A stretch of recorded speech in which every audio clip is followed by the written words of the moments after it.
Welcome to my channel. Today we are discuss topic RLC circuit. ठीक है, जैसा कि हम वीडियो में देख पा रहे हैं सीरीज़ आरएलसी सर्किट के बारे में।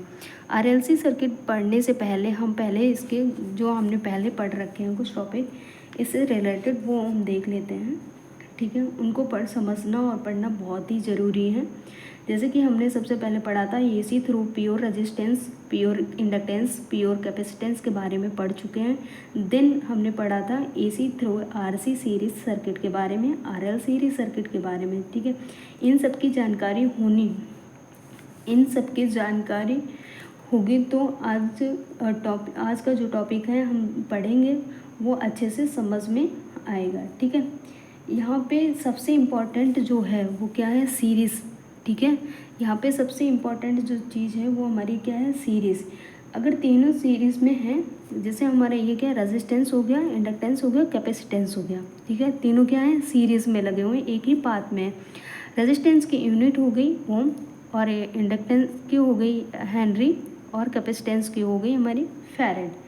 ठीक है, अगर हम एसी वोल्टेज अप्लाई कर रहे हैं, इनमें एसी वोल्टेज हम अप्लाई कर रहे हैं, तो एसी वोल्टेज की वजह से जो एसी करंट फ्लो होगा वो क्या करेगा, अब डिपेंड करता है लीड करेगा कि लेग करेगा या फिर फेज एंगल में रहेगा।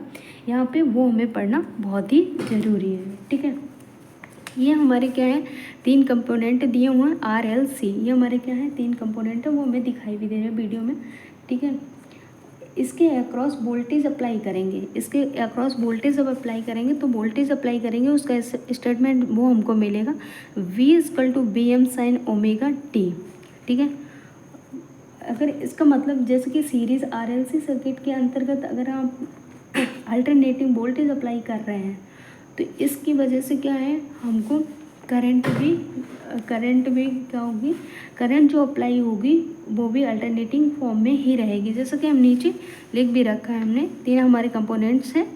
ठीक है, इसके क्रॉस वोल्टेज अप्लाई करेंगे तो हमारा स्टेटमेंट ये रहेगा। ठीक है, इसका मतलब है अगर हम सीरीज आरएलसी सर्किट के अंतर्गत अल्टरनेटिंग वोल्टेज अप्लाई करेंगे,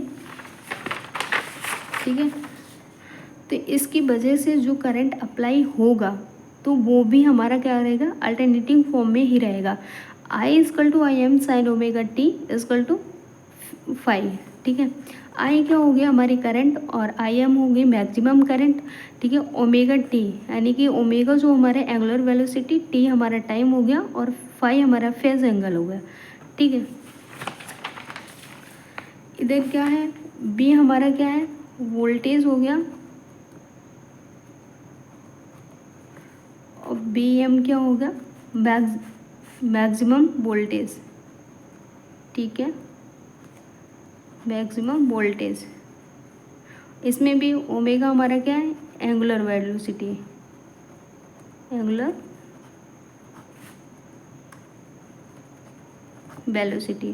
टी हमारा जो है वो हो गया टाइम। राइट, हमने यहाँ तक तो देख लिया है। ठीक है, हमारे अगर हम जो प्रॉब्लम सॉल्व करेंगे तो हमारा फॉर्मूला कौन सा लगता है, BM एंगल ऑफ ज़ीरो। ठीक है, और करंट जब फाइंड करेंगे तो हमारा IM और एंगल ऑफ फाई। ठीक है, प्लस माइनस।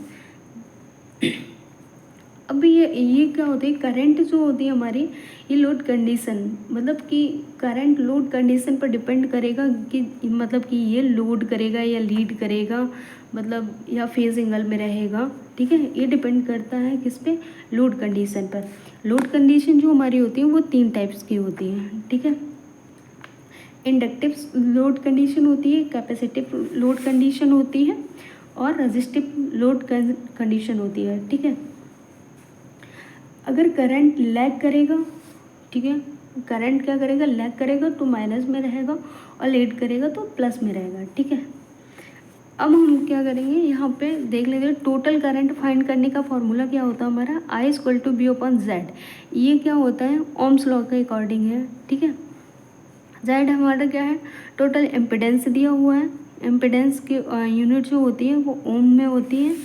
जैसे कि हमारी रेजिस्टेंस की यूनिट क्या है, ओम है, और इन दोनों को ओम में कन्वर्ट करने के लिए क्या करते हैं, हम एक्स का यूज़ करते हैं। ठीक है, एक्स का यूज़ करेंगे तो एक्स को मतलब ओम में कन्वर्ट करेंगे तो हमारा एक्स क्या होता है, एक्स जो होता है रिएक्टेंस होता है, ठीक है। एक्स क्या है, रिएक्टेंस है। ये हमारा इम्पिडेंस का फॉर्मूला हो जाएगा Z equal to R plus j X L minus X C. X L क्या है, इंडक्टिव रिएक्टेंस, ठीक है। एक्स सी क्या है, इंडक्टिव कैपेसिटेंस, ठीक है, कैपेसिटेंस रिएक्टेंस, ठीक है। ये फाइंड क्या क्या करेगा, ये वाला फॉर्मूला जो होता है मैग्नीट्यूड और फेस एंगल दोनों फाइंड करता है। ये वाला होता है जेड आर इक्वल टू और एक्स एल माइनस एक्स सी स्क्वायर बराबर, ये जो होता है हमारा सिर्फ मैग्नीट्यूड फाइंड करता है, ठीक है। X L omega L, X C की वैल्यू क्या होता है आई 1/, ओमेगा सी, ठीक है। इसलिए ओमेगा बराबर 2 पाई एफ सी होता है। ये हमारा इंडक्टिव रिएक्टेंस का फॉर्मूला है 2 पाई एफ एल, ठीक है। ये हमारे कैपेसिटेंस रिएक्टेंस का फॉर्मूला है, ठीक है।